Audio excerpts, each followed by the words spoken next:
In this video, we'll walk you through how to fix the issue of certain keys not working on your laptop or PC. If you find this tutorial helpful, please consider subscribing and liking the video. When some keys aren't responding, it can be frustrating. But don't worry, let's try a few methods to resolve this issue. I've got several solutions to guide you through, so stay with me until the end. Start by locating the Windows Start button at the bottom of your screen. Right-click on it and select Device Manager.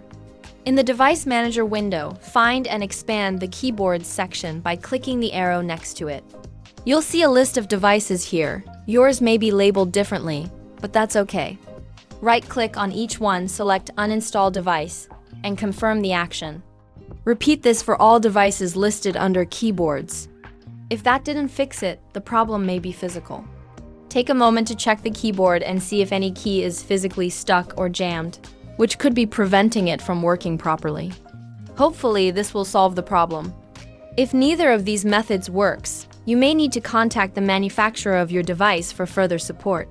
However, while you're figuring that out, you can still use your laptop by enabling the on-screen keyboard.